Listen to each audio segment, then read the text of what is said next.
नमस्कार विद्यार्थियों, हिंदी भाषा की श्रृंखला में मैं सुनीता चौक से आज आपके सामने लेकर आई हूँ प्रथम वर्ष के विद्यार्थियों के लिए स्नातक प्रथम वर्ष BA, BSc, BCom, BBA, BCA सभी प्रथम वर्ष के विद्यार्थियों के लिए फाउंडेशन कोर्स भाषा और संस्कृति से इकाई 1 से महत्वपूर्ण ऑब्जेक्टिव प्रश्न 30 प्रश्नों की श्रृंखला। विद्यार्थियों, जल्दी ही आपके पेपर होने वाले हैं। उस पेपर के लिए अति महत्वपूर्ण प्रश्न है, नोट डाउन कीजिए। पहला प्रश्न आपके सम्मुख है, मातृभूमि कविता इकाई 1 मैथिली शरण गुप्त ने लिखी है। पहला प्रश्न आपके सम्मुख है, मातृभूमि कविता के रचयिता है। 4 ऑप्शन आपके सम्मुख है, मैथिली शरण गुप्त, हजारी प्रसाद द्विवेदी, मुंशी प्रेमचंद या आचार्य रामचंद्र शुक्ल।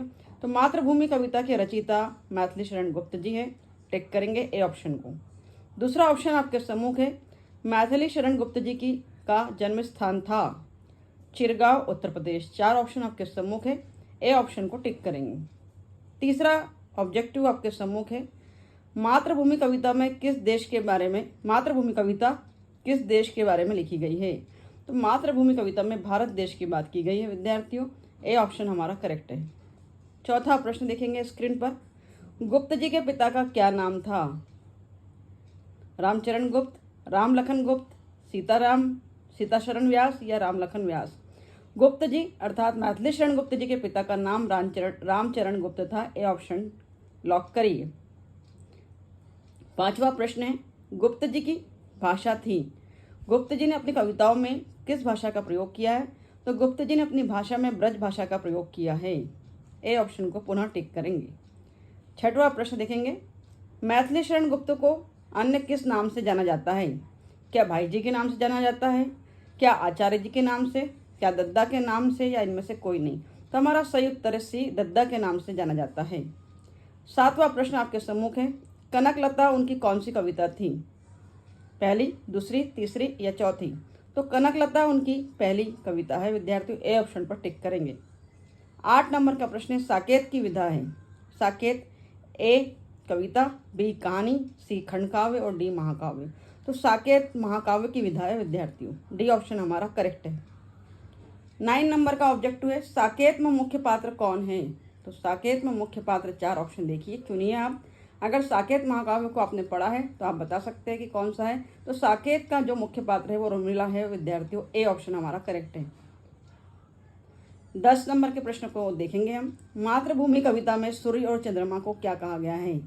तो मातृभूमि कविता में सूर्य और चंद्रमा को मुकुट कहा गया है विद्यार्थियों, ए ऑप्शन हमारा करेक्ट है। 11 नंबर का प्रश्न है, मातृभूमि कविता में आकाश क्या है। तो मातृभूमि कविता में आकाश नीला वस्त्र है, ए ऑप्शन हमारा करेक्ट है। 12 नंबर का क्वेश्चन है, यशोधरा महाकाव्य के रचनाकार कौन है। तो यशोधरा महाकाव्य के रचनाकार मैथिली शरण गुप्त जी भी, यशोधरा को भी मैथिली शरण गुप्त जी ने ही लिखा है, Maithili Sharan Gupt, C option correct है। 13 नंबर का क्वेश्चन देख रहे हैं, मैथिली शरण गुप्त किस सन में जेल गए। तो मैथिली शरण गुप्त जी 1941 में जेल गए थे, याद रखेंगे आप, हमारा ए ऑप्शन करेक्ट है। चलिए चलते हैं 14 नंबर के प्रश्न की ओर। रंग में भंग की विधा है। तो रंग में भंग क्या है, क्या खंडकाव्य है, महाकाव्य है, नाटक है या निबंध है। तो रंग में भंग नाटक विधा है विद्यार्थियों। 15 नंबर का प्रश्न आपके सम्मुख है, मैथिली शरण गुप्त जी को गांधी जी ने क्या संबोधन दिया। मैथिली शरण गुप्त जी को गांधी जी राष्ट्र कवि कहकर पुकारते थे विद्यार्थियों, बी ऑप्शन हमारा करेक्ट है। 16 नंबर के प्रश्न को देखेंगे, साकेत महाकाव्य के लिए गुप्त जी को कौन सा पुरस्कार मिला।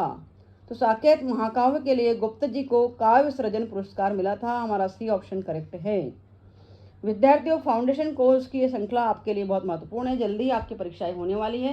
तो अगर आप चाहते हैं कि सभी फाउंडेशन कोर्स के प्रश्न उत्तर आपको इसी तरह ऑब्जेक्टिव के रूप में मिलते रहे, तो हमारे चैनल को सब्सक्राइब कर लीजिए और बने रहिए हमारे चैनल के साथ। और किसी प्रकार की प्रॉब्लम है तो ज़रूर मुझे बताइए, आपकी प्रॉब्लम को सॉल्व किया जाएगा।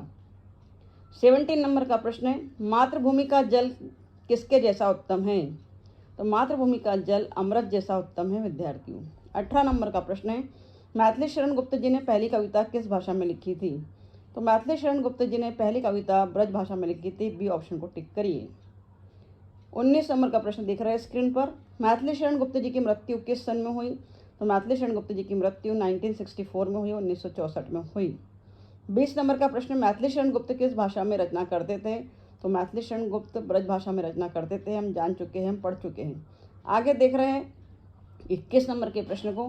मातृभूमि कविता में किसकी वंदना की गई है? तो मातृभूमि कविता में मातृभूमि की ही वंदना की गई है विद्यार्थियों। 22 नंबर का प्रश्न, मातृभूमि का आभूषण क्या है? तो मातृभूमि के जो आभूषण है वो फूल और तारे हैं विद्यार्थियों। आगे बात करेंगे 23 क्वेश्चन की। किसकी ममतामयी गोद में कवि को मातृत्व का सुख प्राप्त होता है? अर्थात माँ जैसा सुख कवि को, मैथिली शरण गुप्त जी को किसकी गोद में प्राप्त होता है? क्या पृथ्वी, क्या समुद्र, क्या आकाश, क्या मातृभूमि? तो हमारा सही उत्तर है डी, मातृभूमि। मातृभूमि की गोद में कवि को मातृत्व का सुख प्राप्त होता है। 24 नंबर का क्वेश्चन है, मातृभूमि के ऊपर जल का अभिषेक कौन करता है? हमारा सही उत्तर है सी, बादल। मातृभूमि के ऊपर जल का अभिषेक बादल करते हैं। 25 नंबर का प्रश्न देख रहे हैं आपके सम्मुख है, मातृभूमि कविता किस युग की कविता मानी जाती है? ए ऑप्शन हमारा करेक्ट है। मातृभूमि कविता द्विवेदी युग की कविता मानी जाती है विद्यार्थियों। 26 नंबर का प्रश्न देखेंगे, मातृभूमि किसकी सगुण मूर्ति है? तो मातृभूमि धरती की ही सगुण मूर्ति है विद्यार्थियों। 27 नंबर का प्रश्न, रत्नाकर शब्द यहाँ ईश्वर की सगुण मूर्ति भी कह सकते हैं, ईश्वर का ही। खैर डी ऑप्शन को आप करेक्ट करेंगे, धरती की। 27 नंबर का प्रश्न है, रत्नाकर शब्द का समानार्थी तत्व क्या है? सी ऑप्शन करेक्ट है, समुद्र। 28 नंबर का ऑब्जेक्टिव आपके सम्मुख है, मातृभूमि कविता साहित्य के किस युग की कविता है? तो पुनः रिपीट हो गया है प्रश्न, द्विवेदी युग। 29 नंबर का प्रश्न है, मातृभूमि कविता में मातृभूमि की स्तुति के गीत कौन गाता है? तो मातृभूमि कविता में मातृभूमि की स्तुति के गीत पक्षी गाते हैं। ए ऑप्शन करेक्ट है। 30 नंबर का प्रश्न देखेंगे, मातृभूमि कविता के रचनाकार का नाम क्या है? पुनः रिपीट हुआ है, मैथिली शरण गुप्त।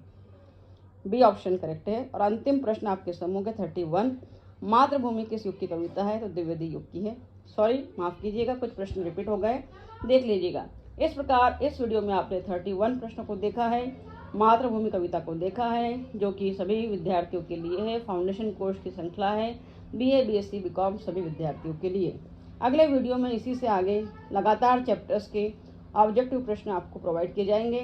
तो अगले वीडियो में जल्दी ही मिलेंगे 32 क्वेश्चन के साथ। आगे बहुत सारे क्वेश्चन आपको मिलने वाले हैं, तो बने रहिएगा हमारे चैनल के साथ। और वीडियो आपके लिए यूज़फुल है तो दोस्तों में शेयर कर दीजिएगा। Thank you very much for watching my video. Thank you.